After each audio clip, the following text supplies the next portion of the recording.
Happy morning, my dear children. Now we are going to learn or understand about events in sexual reproduction. Before getting into the topic, I would like to recap the previous topics which I taught you in the previous class. We started with the lifespan, and then we have connected the lifespan with reproduction. And we learned that reproduction is of two types, asexual and sexual reproduction. In the asexual reproduction, we studied that it is a process where only a parent or only one parent is producing the offspring and which will be identical to the parent. Later on, we studied that the methods which are taking place in asexual reproduction related to plants and animals. And then I took a small portion related to sexual reproduction where I taught you the three phases taking place in the life cycle of the organism. Now I will make you understand about events in sexual reproduction. The events in sexual reproduction in the organism is having three main parts. Number one, pre-fertilization event. Number two, fertilization event. And number three, post-fertilization event. In detail, you can see the diagrammatic representation of the events of sexual reproduction which is shown on the smart board. Now we will be seeing one by one related to all these events. Number one is pre-fertilization event. From the name itself, or we can say from the term itself, pre-fertilization events. Pre means prior. Fertilization we know is a reproductive stage. So before the main stage, that is a reproductive stage, or we can say before the reproductive stage taking place in organism, that period, or we can say the birth to the maturity of the organism, all the events which are taking place in them comes under pre-fertilization event. Again, this pre-fertilization event is classified into two. Number one, gametogenesis, and number two, gamete transfer. Now, what is gametogenesis? Gametogenesis is the process of formation of gametes. From the term gametogenesis, if we break it into two, we can see there gamete genesis. Genesis means formation. So formation of gametes. And we know that gametes are of two types, male gamete and female gamete. And we also know that gametes are haploid. Next, we can see as gametes are male and female gametes, these gametes which are produced there are of two types, homogametes and heterogametes. Homogametes, or it is also called isogametes. Iso or homo, it means same. That means morphologically and physiologically similar gametes are called homogametes or isogametes. Here both the gametes are motile with same size. Example, algae. In the algae, we can say Cladophora is an algae which is showing or which is having isogametes. Number two is heterogametes, which is also known as an isogamete. From the name itself, from the term itself, hetero and iso, that means different types of gametes are produced there. So we can say that morphologically and physiologically dissimilar gametes are called hetero or anisogametes. Example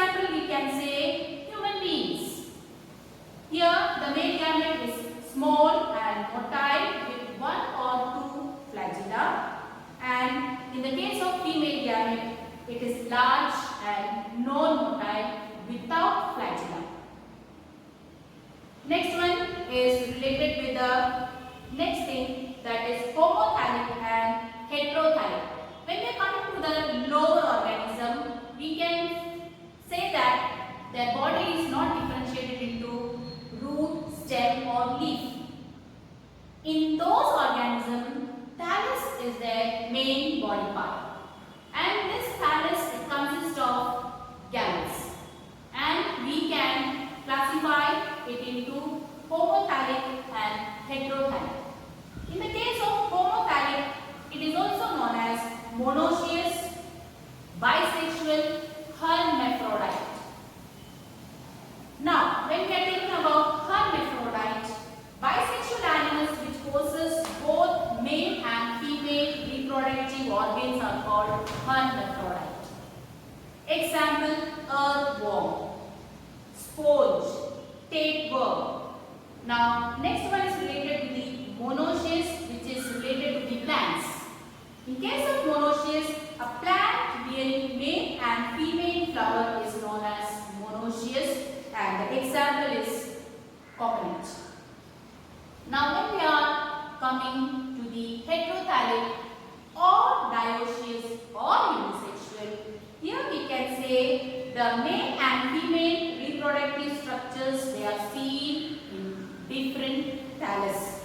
In plants, it is said to be heterothallic, and in heterothallic plants we can see again two types of plants, unisexual and dioecious. In case of animals, cockroach is an example of unisexual animal. In the case of dioecious, when the male and female flowers are found on different plants, the plant is said to be dioecious. Example, papaya. Now, in the case of unisexual flower, we can say flowers having either male or female reproductive structure. And they are of two types, staminate or pistillate. Staminate means male flower and pistillate means female flower. Staminate, here the flower is having male reproductive structure, that is staining, therefore it is called staminate. And in the case of pistillate, we can say the flower having female reproductive structure, that is pistil, therefore it is called pistillate flower. I think, my dear children, till here you would have understood what I have taken. Now, the next topic is cell division during gamete formation. We know that gametes are always haploid in number, and these gametes are produced by mitotic division in case of Monera, fungi and bryophytes. And in the case of diploid organisms, the gametes are produced by meiotic division. Already we have studied in our previous class what is meiotic division. Meiotic means meiosis. Meiosis means reduction in number of chromosomes. So, when the gametes are produced in diploid organism, they will be haploid, but the parent will be diploid. So, the parent will be undergoing meiotic division to produce haploid gametes. We can see the chromosome numbers in meiocytes and gametes of some organisms. Do you know what is meiocyte? Meiocytes are the mother cells, or we can say they are the specialized cells which are seen in diploid organism, and in meiocyte the chromosome number will be always 12, and this meiocyte will be undergoing meiosis, and thus the gametes which are produced there will be haploid. Now, so that is about chromosome numbers in meiocyte. Example I can take, for example, human being. In human being, in the specialized cells of human being, there are 46 chromosomes. We already know about it. Now, when this 46 number of chromosome is moving for a meiotic division, later on after the meiotic division, the number which will be produced there will be haploid, and it is 23. The same way, one more example I can give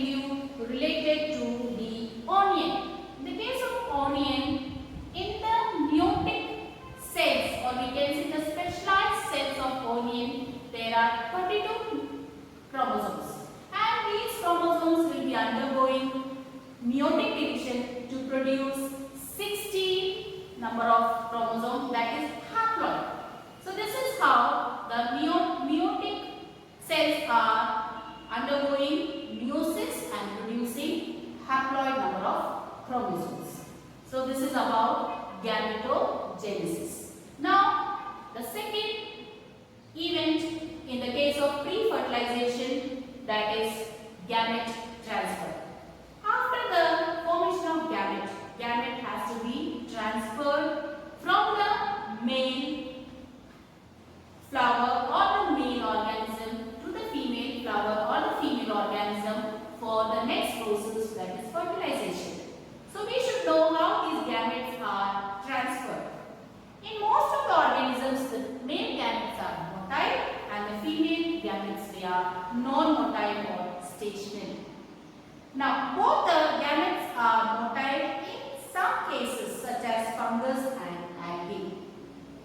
In the lower plant groups like bryophyte and pteridophytes, these gamete transfer occurs through water medium.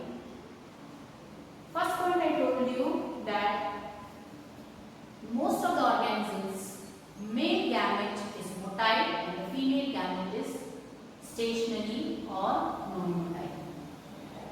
Second point I told you that in some cases such as fungi as well as algae, both the gametes are motile.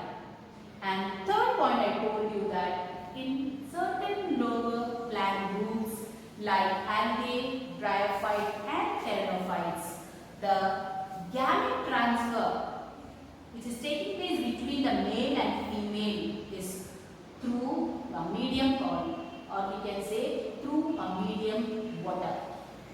Now, next, in the case of gamete transfer in seed plants, it is taking place through pollen grains.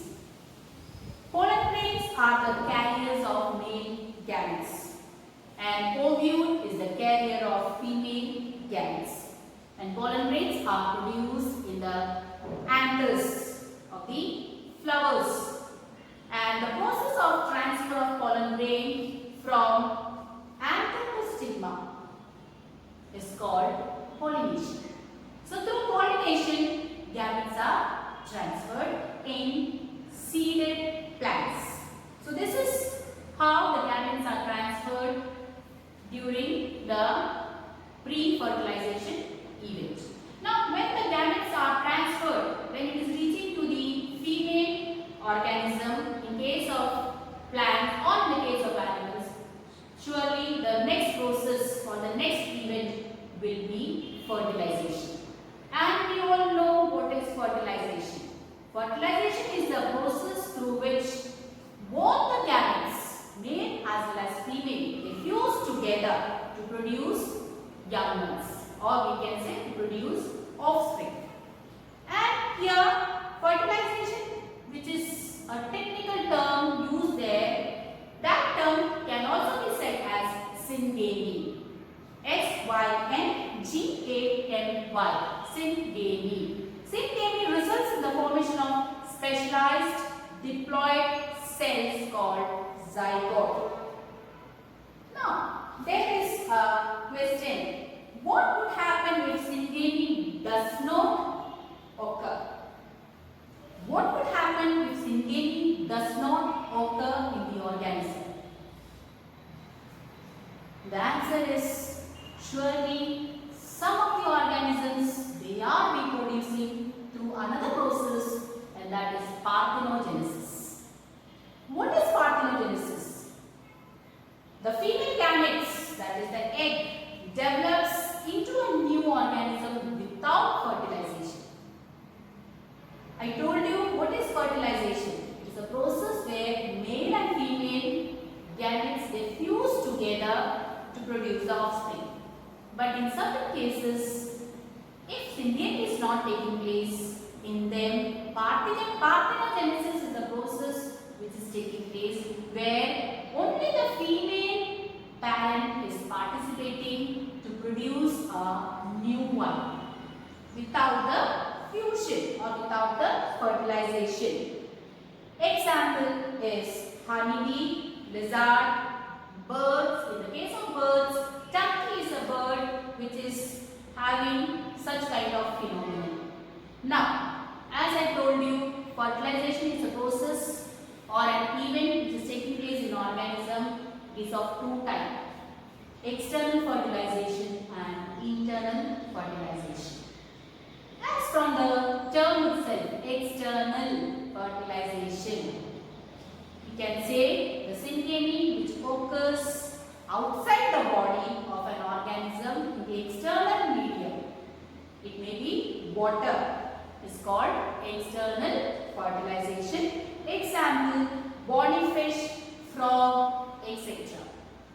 Now, internal fertilization, the syngeny which occur inside the body of the organism is called internal fertilization. Example, we can say in the case of mammals, human beings, and in case of plants, bryophyte, pteridophyte, gymnosperm, angiosperm, all are exhibiting internal fertilization.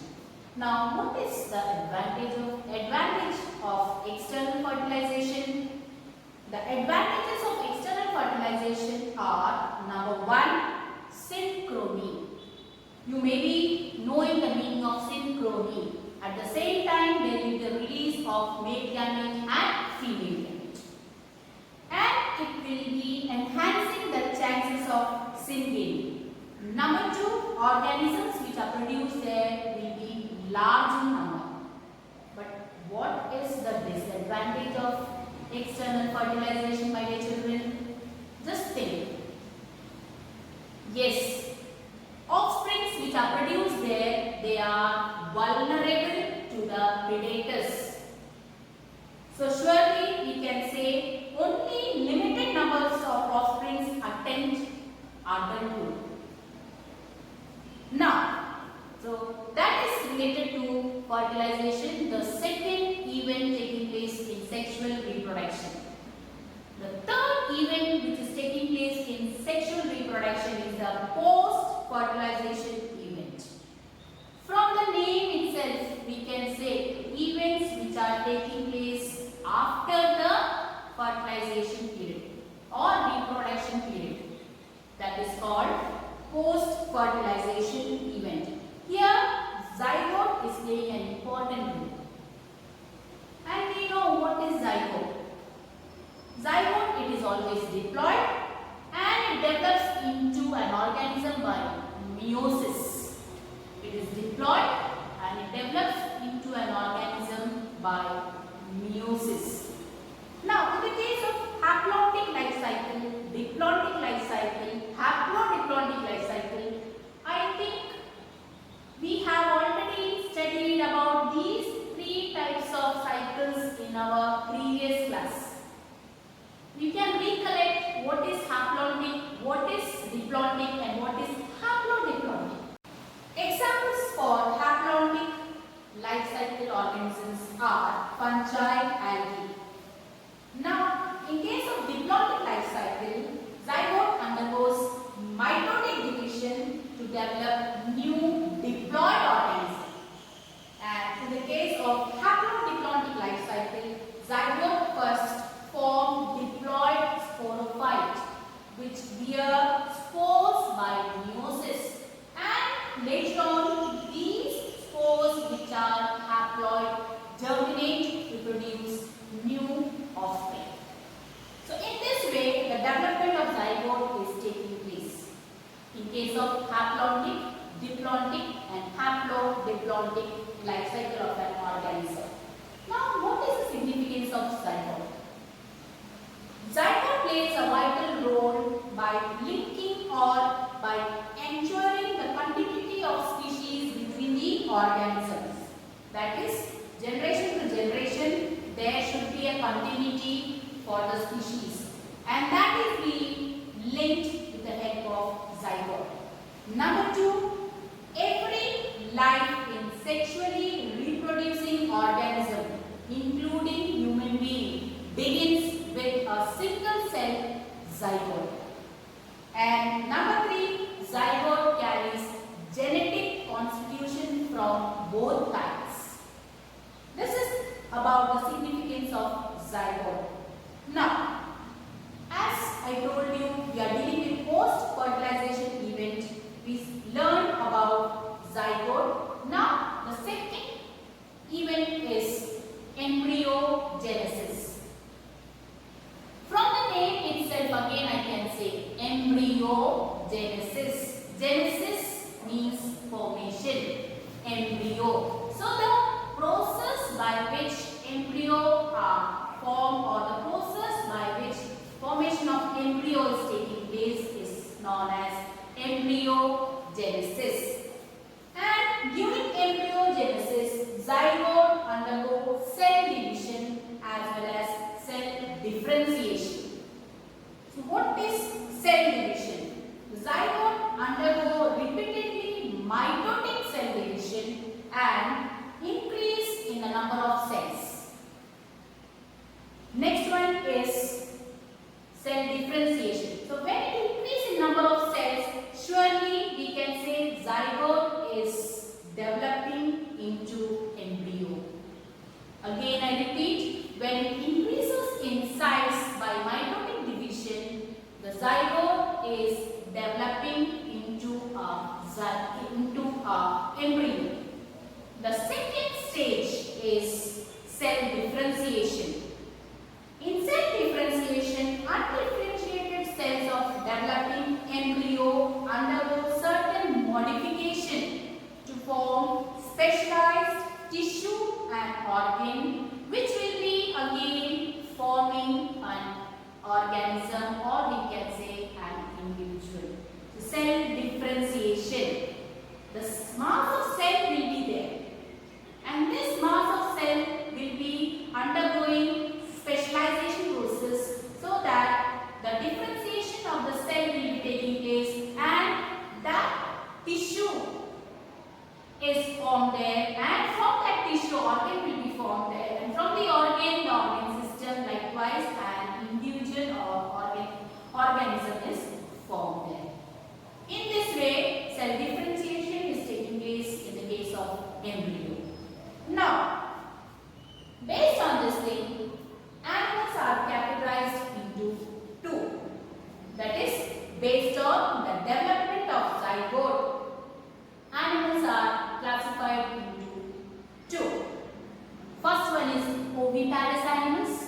Number two is viviparous animals. Oviparous animals, the development of zygote takes place in the external medium, that is outside the body of female parent.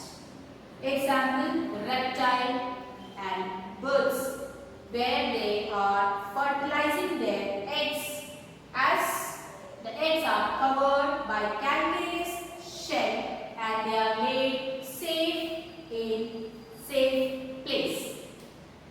Number two is viviparous animal. In case of viviparous animal, the zygote develops into an embryo inside the body of the female parent.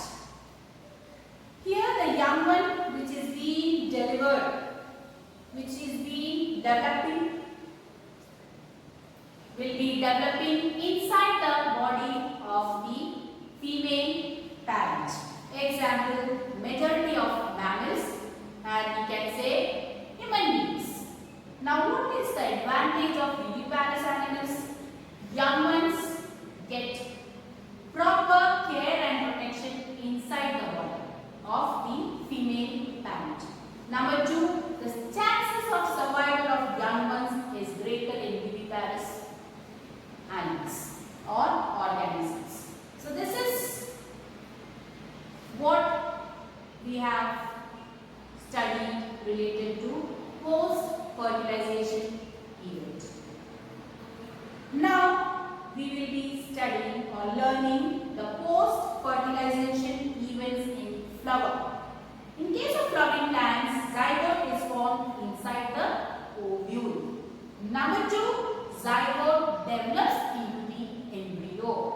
Number three, ovule develops into seed. Number four, ovary develops into fruit. Number five, ovary wall develops into pericarp or fruit wall. Number six, fertilization, sepals, petals and stamens of the flower wither and fall off. And number 6, in some plants, the sepal become persistent on the fruit. Example, tomato. Persistent on the fruit means they will be there for a certain period of time. And then only they will wither or fall off. And last, after dispersal, seed germinates under favorable condition. So this is what we have studied in today's class, my dear children, and with this your chapter is completed. So I believe you will be able to understand